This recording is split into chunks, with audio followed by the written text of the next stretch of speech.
বিশ্বনবীর টেনশন হচ্ছে আগের উম্মতের হায়াত পাইছে বেশি, ইবাদত করছেও। আমার উম্মত হায়াত পাইছে কম, ইবাদতের সুযোগও। হায় রে, আমার উম্মতের কি হবে? আমার উম্মতের কি হবে? এই নবী তো এমন নবী, সব নবীকে আল্লাহ একটা দোয়া করার সুযোগ দিয়েছিলেন, যে দোয়াটা করা মাত্রই কবুল। এটাকে আরবিতে বলে দাওয়া মুস্তাজাবা। লিকুল্লি নবিয়িন দাওয়া মুস্তাজাবা। সব নবীকে আল্লাহ একটা করে দোয়া করার সুযোগ দিয়েছে, আর এই দোয়াটা করা মাত্রই কবুল। আর সব নবীরা দুনিয়াতেই ওই দোয়া করে ফেলেছে। আল্লাহ রাসূল সাল্লাল্লাহু আলাইহি ওয়াসাল্লাম বলেছেন, ওয়া ইন্নী আখতাবিউ দাওয়াতি শাফাআতান লি উম্মতি ইয়াউমাল কিয়ামা। ওই দোয়াটা আমি দুনিয়ায় করি নাই, ওই দোয়াটা আমি তোমাদের জন্য কিয়ামতের ময়দানে যাতে তোমাদেরকে সুপারিশ করে জান্নাতে ঢুকাতে পারি, ওই জন্য রেখে দিয়েছি। আহা, কত কষ্টে বিষ্ণু ঈসা ইসলাম ছিলেন, খাবার ছিল না, পেটে পাথর বেঁধেছেন। যদি বলতেন আল্লাহ ওই দোয়াটা করলাম, আপনি খাবার দেন, জান্নাতের খাবার পাঠাই দিত কে? আল্লাহ। উহুদের ময়দানে দাঁত ভেঙেছেন, রক্ত ঝরেছে, যদি দোয়াটা করতেন মুহূর্তে বিজয় দিত কে? আল্লাহ। কোন পরিস্থিতিতে ওই দোয়াটা বিশ্বনবী করছেন? রেখে দিয়েছে। দেখেন, অন্য নবীর সাথে আমার নবীর অ্যাটিটিউডে পার্থক্য। অন্য নবীরাও চাইলে রাখতে পারতো এদের উম্মতের জন্য, না, বিপদের দিনে ওটা কাজে লাগাই ফেলছে। প্রত্যেক নবী একটা করে দোয়া করার সুযোগ পেয়েছিল, যে এই দোয়াটা করা মাত্রই কবুল। সব নবীরা দুনিয়াতেই শেষ, একমাত্র শুধুমাত্র কেবলমাত্র আমার আর আপনার নবী ছাড়া রেখে দিয়েছেন তিনি, রেখে দিয়েছেন ওই দোয়া আমাদের জন্য, আমার জন্য, আপনার জন্য, আমাদেরকে বাঁচানোর জন্য ওই দোয়া রেখে দিয়েছে। চিল্লায় বলেন ঠিক কিনা? রেখে দিয়েছেন। কাঁদতে লাগলেন, আল্লাহ আগের উম্মতেরা হায়াত পেয়েছে 1000 বছর, ইবাদত করেছে বেশি, আমার উম্মতেরা 60 আর 70 এর মাঝখানে মরলে এদের নসিবে কি হবে? আমার উম্মতের তো ইবাদতের সংখ্যা কম। আবার কান্না শুরু করলেন। মন খারাপ আল্লাহ দেখে, নবীর যে মন খারাপ আল্লাহ দেখে। আল্লাহ নাজিল করলেন, ইন্না আনজালনাহু ফি লাইলাতিল কদরি ওয়া মা আদরাকা মা লাইলাতুল কদর লাইলাতুল কদরি খায়রুম মিন আলফি শাহর। সুবহানাল্লাহ পড়েন। আল্লাহ বলে, নবী আপনি কাঁদবেন না, আপনার চোখের পানি আমার সহ্য হয় না। অন্যান্য নবীর উম্মতদেরকে হায়াত দিয়েছি বেশি, কদরের রাত দেই নাই। আপনার উম্মতকে যদিও হায়াত লম্বা দেই নাই, কিন্তু আপনার উম্মতকে আমি লাইলাতুল কদরের রাত দিয়েছি গো নবী। লাইলাতুল কদরি খায়রুম মিন আলফি শাহর, 1000 মাসের চেয়ে সেরা। এই এক কদরের রাতে যদিও 60 থেকে 70 বছরের মধ্যে মারা যাবে, কিন্তু এই এক কদরের রাতে ইবাদত করলে 1000 বছর ইবাদত করলে যে সওয়াব, তার চেয়েও বেশি সওয়াব আপনার উম্মতের আমলনামায় ঢুকায় দিবে কে? আল্লাহ। খায়রুম মিন আলফি শাহর, 1000 বছর। 1000 বছরে হয় 83 বছর 4 মাস। আলফি শাহর 1000 মাস, 1000 মাসে হয় 83 বছর 4 মাস। এজন্য কদরের রাতে ইবাদত করতে রাজি আছেন তো? বিশ্বনবীর যেখানেই মন খারাপ, মন ভালো করে দেয় কে? আল্লাহ। সর্বশেষ কিয়ামতের ময়দানে মাকামে মাহমুদে বিশ্বনবী সিজদায় পড়ে কাঁদবেন। আল্লাহ বলবেন, জিব্রাইল যাও, দুনিয়ায় কান্না সহ্য করতে পারি নাই, আজ কিয়ামতের ময়দানেও আমি আমার নবীরে কাঁদতে দেব না।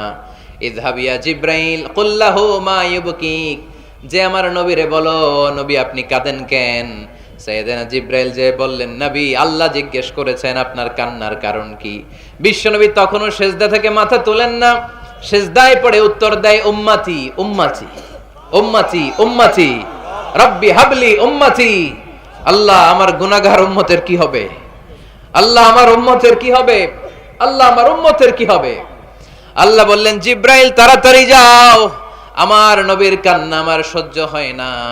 আমার নবীর কানে কানে যে বলো, ইন্না সানুরদিকা ফি উম্মাতিক, দুনিয়াতে যেমনি আপনি পেরেশান অবস্থায়, মন খারাপ অবস্থায় আমি আপনার মন ভালো করে দিয়েছি, আজকে আপনার উম্মতের ব্যাপারেও এমন একটা ঘোষণা আসবে, ওই ঘোষণা পেয়ে আপনি আজও খুশি হয়ে যাবেন গো নবী, আজও খুশি হয়ে যাবেন। ইরফা রাসাক, নবী আপনি মাথা তোলেন, মাথা তোলেন, আর সিজদায় পড়ে থাকবেন না। ইরফা রাসাক, মাথা তোলেন।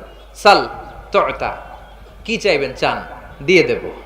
ওয়াশফা তুশাফা, যার জন্য রেকমেন্ডেশন করবেন, যার জন্য সিগনেচার করে দিবেন, যার জন্য সুপারিশ করে দিবেন, তার সুপারিশই কবুল করে নেব। চিল্লায় কোন সুবহানাল্লাহ। এরপর বিশ্বনবী সুপারিশ করতে শুরু করবেন, আর আমাদেরকে জান্নাতে ঢোকাতে শুরু করবেন। তারপরেও নবী ক্ষান্ত হবেন না, এরপর একটা পতাকা হাতে নিবেন, ওই পতাকার মধ্যে লেখা আলিফ লাম হা মিম দাল, মানে আলহামদু, লিওয়াউল হামদ, প্রশংসার পতাকা। ওইটা নিয়ে জান্নাতের দরজার সামনে দাঁড়াবেন, তখনও পেরেশান। সবাইকে নিয়ে, উম্মতের সব জান্নাতীদেরকে নিয়ে বিশ্বনবী দরজার সামনে দাঁড়িয়ে নক করবেন। ভিতর থেকে জিজ্ঞেস করা হবে, মান আন্ত, কে আপনি? আল্লাহ রাসূল বলবেন, আনা মুহাম্মদ। তখন রক্ষী ফেরেশতা বলবে, ঠিক আছে, আল্লাহ বলেছে আপনার আগে কারো জন্য যেন এই দরজা না খুলি। মুহূর্তের মধ্যে জান্নাতের দরজা খুলে দেয়া হবে, বিশ্বনবী প্রশংসার পতাকা নিয়ে সব উম্মতকে নিয়ে জান্নাতে ঢুকে যাবে। ওয়ালা সাউফা ইউতিকা রাব্বুকা ফাতারদা। নবী গো, আপনি নিরাশ হবেন না, ভয় পাবেন না, হাল ছেড়ে দিবেন না, আমার উপর ভরসা রাখেন। আপনার বিপদ আছে যেখানে, আমি আল্লাহ সেখানে। বিশ্বনবী যেখানে বিপদে পড়েছেন, বিপদ থেকে উত্তরণ করেছে কে? আল্লাহ। এরপরে বিশ্বনবীর আল্লাহ স্মরণ করায় দিচ্ছেন, নবী আলাম ইয়াজিদকা ইয়াতীমান ফাআওয়া ওয়া ওয়াজাদাকা দাল্লান ফাহাদা। সুবহানাল্লাহ পড়ো।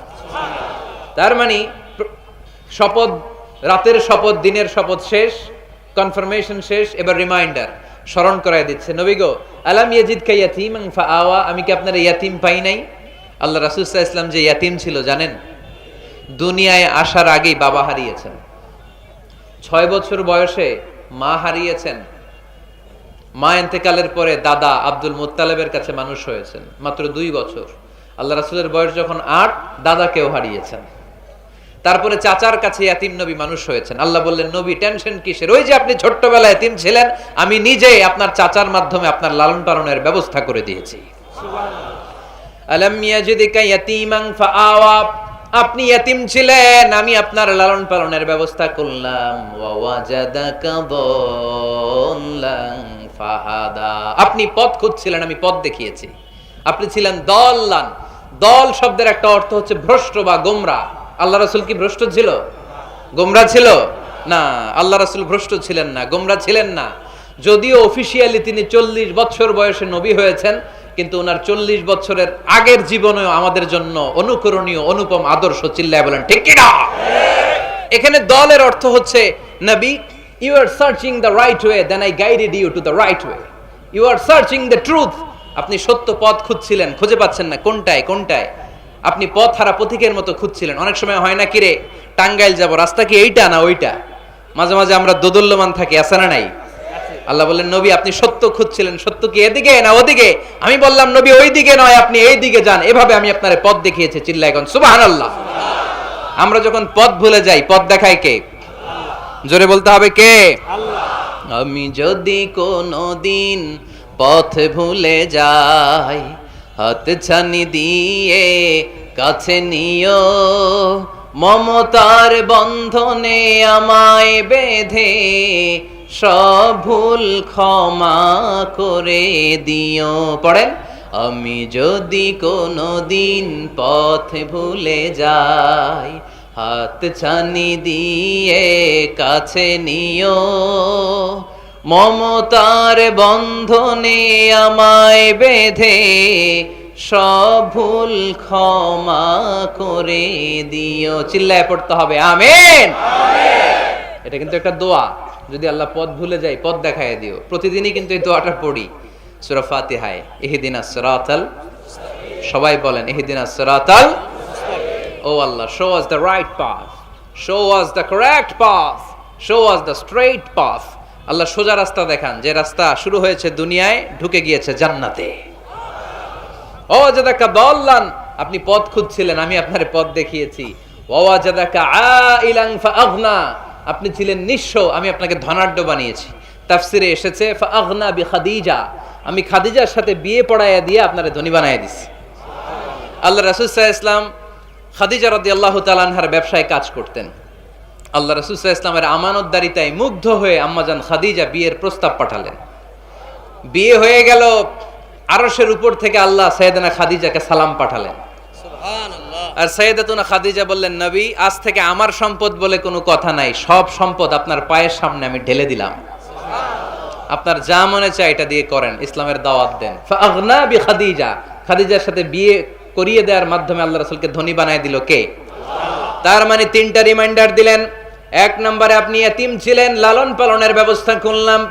আপনি পথ খুঁজছিলেন, আমি আপনার সঠিক পথের দিশা দিয়ে দিলাম। আপনার টাকা পয়সা ছিল না, আমি আল্লাহ আপনারে ধনী বানিয়ে দিলাম। সুবহানাল্লাহ পড়েন।